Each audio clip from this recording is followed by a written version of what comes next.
And I think in this book, one of the things that I've tried to do is to try and articulate my own sense of myself, if you like, as a paper being, to try and see how paper fits into my own life. I kind of dug around in my own personal archive and turned up all sorts of things that I'd forgotten all about, charting my own personal history through paper. And it's the same, I mean, I'm not particularly interested as a person, but it's the same for me as it is for other people, I assume. Paper attaches itself to you from a very early age. So you get your birth certificate, you get a load of these when you go to school, if you're lucky or not. You might then get one of these. Alas, you might also end up with one of those, not long after, but because hope springs eternal, you might end up with one of those again.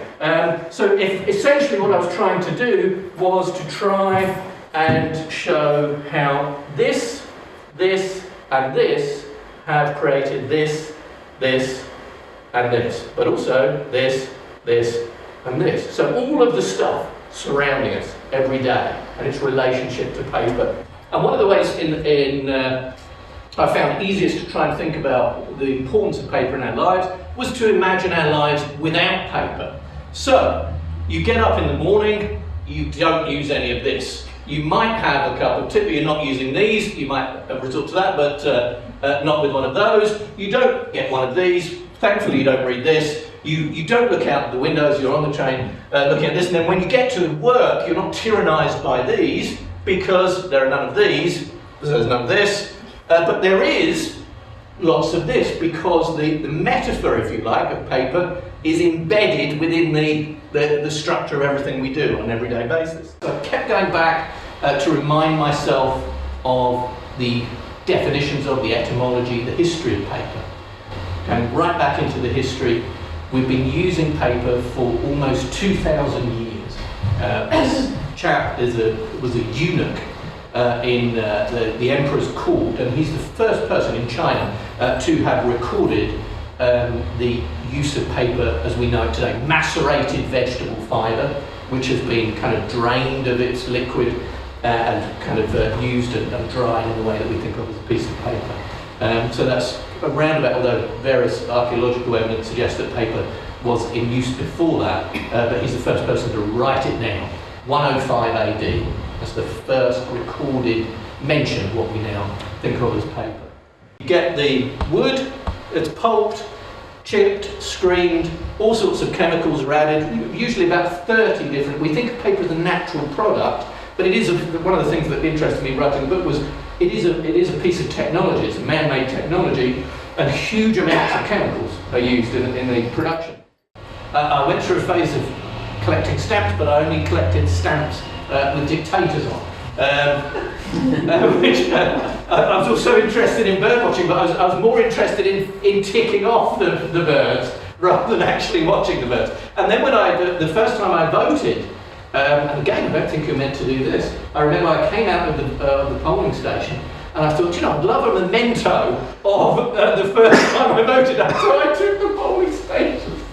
I'm not proud of that. So I've got all of this slightly strange. I kept my first council tax bill, and then when I started kind of writing for newspapers and magazines, I tended to keep all sorts of curious things. I kept also, being someone who's, I'm sure, like a lot of you, spend a lot of time in second-hand bookshops, I kept all of the things that I found in second-hand books, used as bookmarks. This is one of my favourites. Everything. I kept things that were of particular, obviously sentimental value to me for some reason, but then it started to get out of hand. I started collecting pieces of paper that I found in the street. This way perdition lies, this is not good. And I would pick up everything. I found that, somebody discarded that, isn't that lovely? Anyway, so then the citrus fruit wrappers, these sorts of things, found in junk shops, and of course with the advent of eBay some years ago, this is fatal to somebody like me, so I started collecting postcards, kind of in the hope, I've got too many of these, kind of in the hope that I would find something interesting on the back, but in fact, on the back of all the postcards was nothing, usually. You might occasionally get something like that, having a good time, and weather, and have been in the sea. So really, I kind of kept thinking I was going to discover something fabulous on the back of a postcard. This was about the most exciting thing I ever found. Don't be surprised if we pop in next Saturday.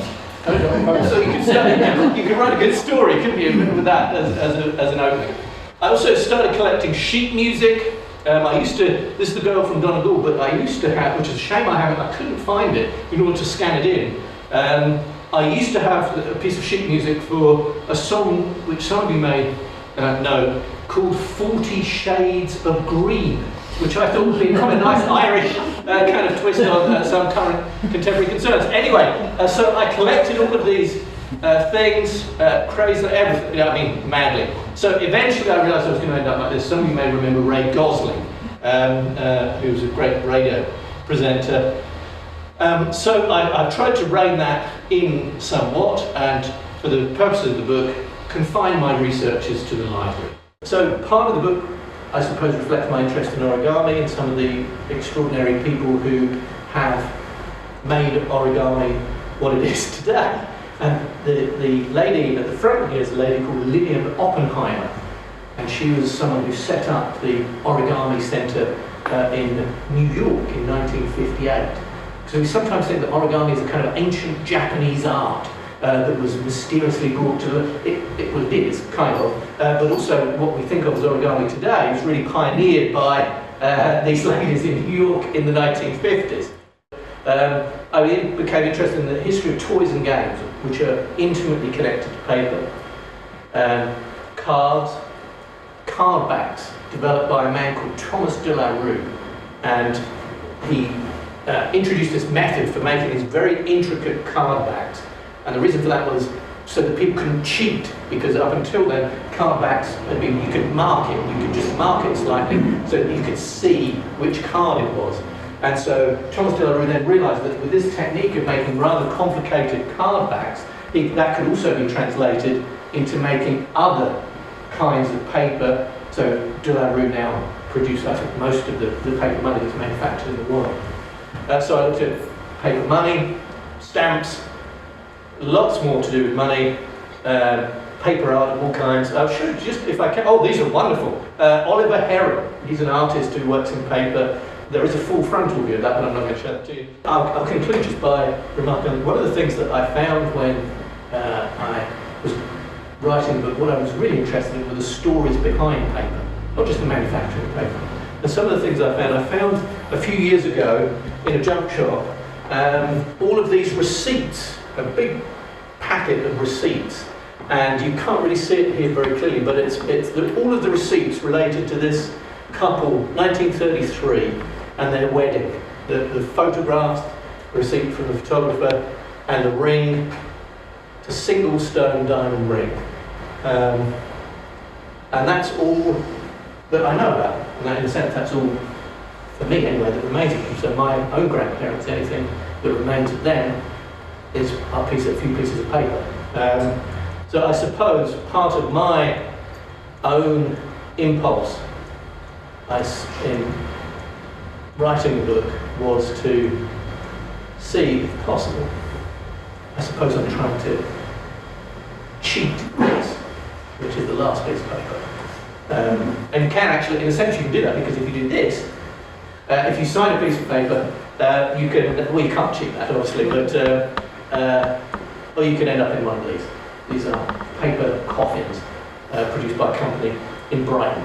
Worth considering. Anyway, on that cheery note, I will cease, and you might want to ask any questions or not. But thank you again. Thank you very much for coming. And it really is a tremendously exciting bit. This is the first time I've seen the book. Literally, just arrived. Did it arrive last night? Yes. Yeah, just arrived last night. So thank you so much for coming. I really appreciate it. If you have any questions, do ask.